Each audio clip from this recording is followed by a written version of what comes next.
Hello everyone, senior journalist CS Rao garu స్టూడియోలో ఉన్నారు. Welcome చెప్పేద్దాం. ఏపీలో మరో లిక్కర్ స్కామ్లో మరొకరు అరెస్ట్ కాబోతున్నారట.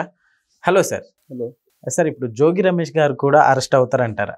అరెస్ట్ అవుతారా కారు అనేది ఇప్పుడు ఆల్రెడీ జనార్దన్ రావు లేదా జగన్మోహన్ రావు వీళ్ళని పోలీస్ కస్టడీలోకి తీసుకున్నారు.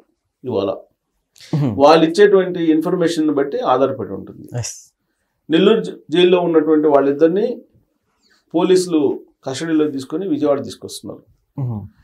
విజయవాడలో వాళ్ళిద్దరిని వారం పాటు విచారించడానికి కోర్టు అనుమతించింది.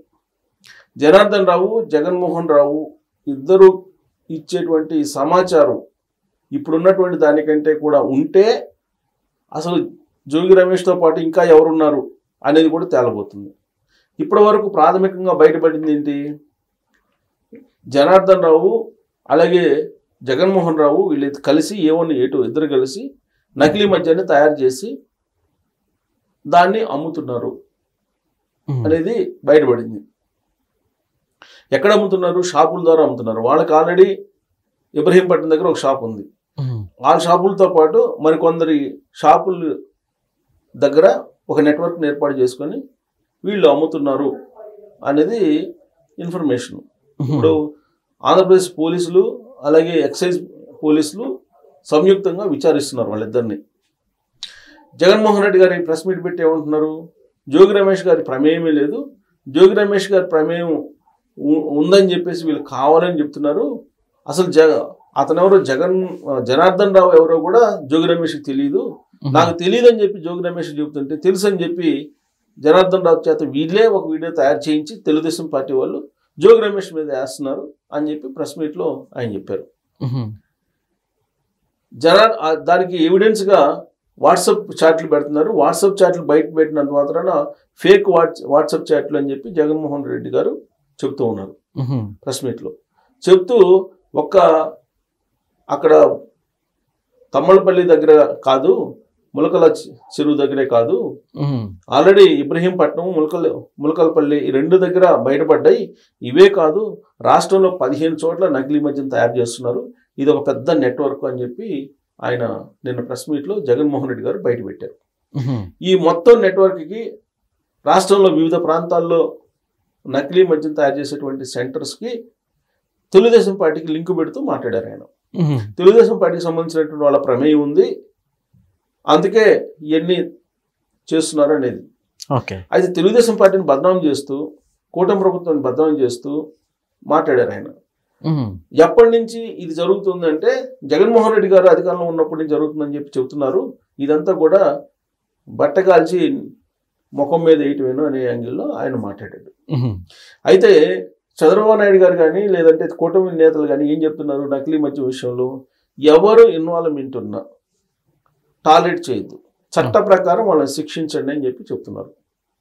అందులో భాగంగా ఇప్పుడు ఏం చేశారు? నకిలీ మద్యం బయటికి బాగానే తమ్మలపల్లి దగ్గర ఉన్నటువంటి తమ్మలపల్లి ఇన్ఛార్జి జయచంద్రారెడ్డి ఆయన్ని సస్పెండ్ చేశారు పార్టీ నుంచి. ఆయనతో పాటు కట్ట పేరుంది, సట్టా సుధాకర్ నాయుడు ఎవరో, ఆయన్ని సస్పెండ్ చేశారు.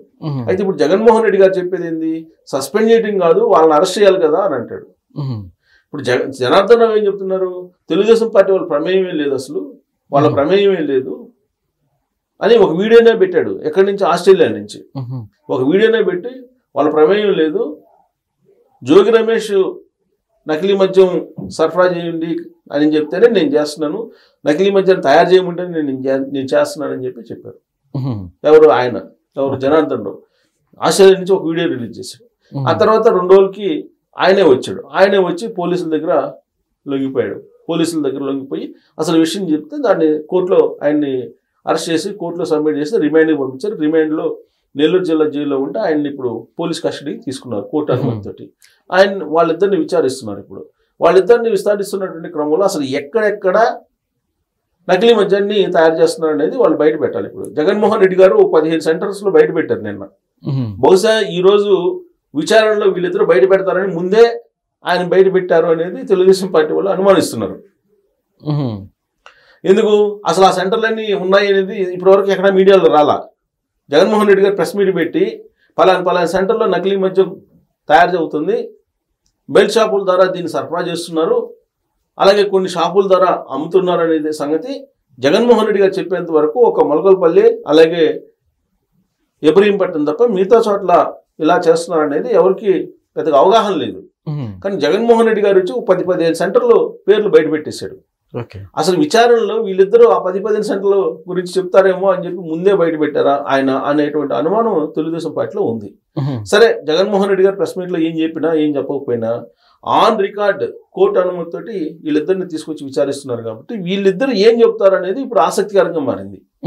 ఆల్రెడీ జనార్దన్ రావు ఏం చెప్పారు, జోగి రమేష్ తయారు చేయమంటే నేను చేశాను అని చెప్తున్నారు. ఇబ్రహీంపట్నంలో కానీ లేదంటే మొలకలపల్లిలో కానీ జోగి రమేష్ చెప్తేనే నేను ఈ పని చేశాను అంటున్నారు. జోగి రమేష్ అనే అతనికి ఎప్పటి నుంచో సారా వ్యాపారం ఉంది, కళ్ళు వ్యాపారం ఉంది, తర్వాత ఇప్పుడు లిక్కర్ వ్యాపారం ఉంది అని చెప్పి చెప్తున్నారు. సరే, మధ్యలో ఆయన మానేశాడు, ఈ మధ్యకాలంలో మానేశాడు.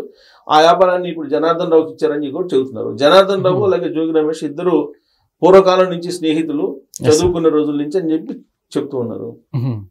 దాని వాళ్ళిద్దరు మాట్లాడుకున్నటువంటి వాట్సాప్ చాట్ కూడా బయటకు వచ్చింది. ఇన్ని వచ్చినప్పటికీ కూడా ఇంకా కూడా వైఎస్ఆర్ కాంగ్రెస్ పార్టీ జగన్మోహన్ రెడ్డి గారు ఏమంటున్నారు, ఇదంతా క్రియేషను, అసలు ఏమీ లేకుండానే ఇది వైఎస్ఆర్ కాంగ్రెస్ పార్టీ వాళ్ళు చుడుతున్నారు, అసలు నకిలీ మద్యం కాస్తుందంతా తెలుగుదేశం పార్టీ వాళ్ళు అని చెప్పి ఆయన చేస్తున్నటువంటి ఆరోపణ. ఓకే, అందుకే ఇప్పుడు దాని మీద మొత్తం క్లియర్గా విచారణ చేసి చట్ట ప్రకారం ఎవరున్నా సరే దాని వెనుక మీరు చర్యలు తీసుకోండి అని చెప్పి చెప్తూ ఈ నకిలీ మద్యం వ్యవహారం బయటికి రాగానే ఈ బాటిల్స్కి నకిలీ మద్యాన్ని అరికట్టడానికి సాంకేతిక పరమైన పరిజ్ఞానాన్ని ఉపయోగిస్తూ నిర్ణయం తీసుకున్నారు చంద్రబాబు నాయుడు గారు. అందుకే ఇప్పుడు మొత్తం అన్నిటి మీద నీకు బార్ కోడ్ ఉంటుంది. ఆ బార్ కోడ్ని స్కాన్ చేస్తే అది నకిలీదా లేకపోతే ఒరిజినల్ అనేది తెలిసిపోతుంది. ప్రతి బాటిల్ మీద బార్ కోడ్ ఉంటుంది. బార్ కోడ్ మీకు స్కాన్ చేసేటువంటి సిస్టమ్ పెట్టాడు.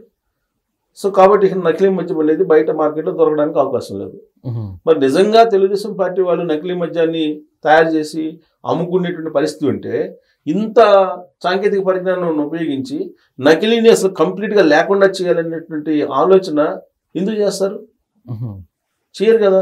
సొంత పార్టీ వాళ్ళు చేస్తుంటే కనుక వాళ్ళు నిలువరించరు కదా, వాళ్ళు కాపాడతారు కదా. గతంలో 2019 నుంచి 2024 వరకు ఏం జరిగింది? నేరాలు చేసినటువంటి వాళ్ళని ప్రోత్సహించారు కదా.